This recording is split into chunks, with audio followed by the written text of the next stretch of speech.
this week's episode of Parasyte the Maxim, Shinichi incites the wrath of the evil Hirakawa group by filleting and slicing and dicing one of their key members. They exact revenge by sending one of their experimental Terminator Parasyte human hybrid beasts after him, who goes by the name of Miki. He's incredibly expressive. His name also happens to be a pun on the phrase three trees, and this is perfect because he has 3 parasites inside of his body, making him more than a deadly opponent for both Shinichi and Migi. This week's episode also answers the age-old question: is playing the piano in your underpants the best damn thing in the world? Yes, it is. This was a pretty good episode of Parasyte the Maxim, filled to the brim with a lot of good action and paranoia. I especially loved how the episode opened up with Shinichi throwing down with a member of the Hirakawa group. What they're doing is they're actually finding these victims and bringing them down to this underground parking garage where they systematically eat them one at a time. And Shinichi follows them, and this big battle ensues where this girl unfortunately gets killed, and then this action scene right here, which honestly might be one of the best ones I've seen from the series thus far. I think it was animated really well, was just really flashy and incredibly violent, and it just shows how far Migi and Shinichi has come as far as teamwork goes, because they just destroy this guy, cutting off his arms and legs, slicing his chest, and then cutting him right down the middle, and then just filleting him into a ton of pieces. It's a really impressive scene, and it's also the important scene where that detective decides, screw this noise, I don't want to be a part of this anymore, this is way too extreme. And then the middle part of the episode is just basically Shinichi declaring his war again on the parasites. It's probably the most boring part of the episode, but it does feature a really great scene where he's having this really creepy nightmare where he sees this skeletal version of a parasite, which slowly morphs into the voice of Migi. And the overall design of this creature is just nasty looking and could be actually what the real parasites really look like, their actual bone structure and everything. And I just think that looks really cool. But really, it's all about the final scene this week where suddenly there's this group of parasites that's chasing after Shinichi, and he literally has to take a taxi way out into the countryside, and another one is following him, and out comes this guy who looks so unassuming and way more expressive, and even Shinichi himself believes that he might actually just be a regular human.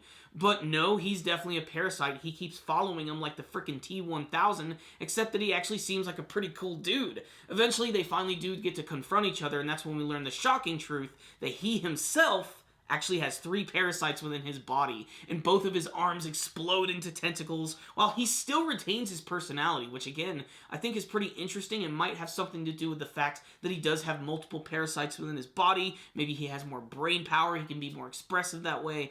All I know is it was a great way to end this week's episode. And there was also a little bit of a tease with the actual leader of the Hirakawa group, who is that guy by the name of Goto, who is playing the piano in his underpants, seems to be enjoying himself, and I don't really know what's up with this guy. He just seems really creepy. He might be that one guy you see in the intro who has the really nasty looking face with the multiple eyes. He seems to fit that description, and I think that's awesome. So what's the rundown on this week's episode of Parasyte the Maxim? Pretty good episode right here. Another high-quality episode of this high-quality series. The middle portion for me was a little slow, and I didn't really care for the scene where he ran into his friend Satomi Murano again, because I just hate going through that whole roller coaster, but at least it was very short-lived, and there was even that scene where he ran past her, but they didn't really do too much with it. The main focus this week is just the inner turmoil that Shinichi is having to go through with all the parasites. Actually, it opened up with this really creepy scene where they showed that one guy bringing that girl down, killing her, and then the guy saw it, and then he ended up getting choked out and destroyed,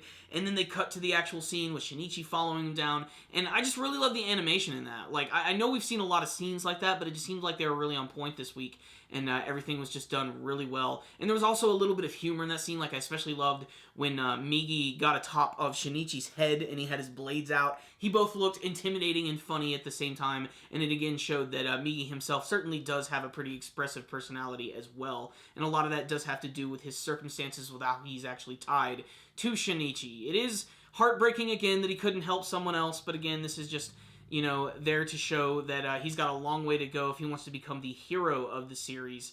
And I'm really surprised they pretty much just got rid of that whole detective story like that. Like, that was pretty much done. I mean, they introduced his family, so I thought they were going to go a little farther with that, but basically that was just their excuse to get him out of the storyline.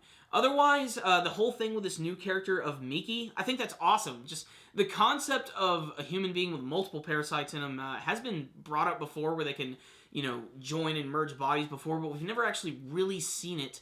And this guy seems really powerful, and he seems like he's going to be really interesting. And he kind of reminds me of that one guy who went into that one office building and just destroyed everyone and all the cops and everything. Like, that was really nuts. Maybe that's the same guy.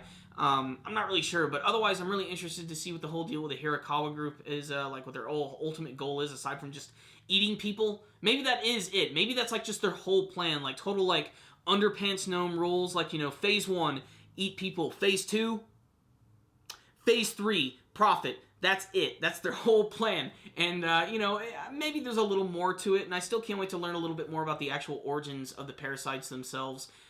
This series has certainly good more episodes to go, and I hope they really wrap up everything nicely, because I'm really enjoying it. I'm really enjoying it a lot. I'm loving the action and the creativity and the creepiness and the soundtrack. Everything's just really good, and just, I love that new character at the end. I cannot wait to see the battle in the next episode. So, I'm hyped. I like this episode right here. It was a little slow in the middle, so I'm going to give this week's episode a 4 out of 5. Really high-quality episode that you should definitely check out if you are following the series, or if you're a fan of the original manga version. Check it out. You might see something you like.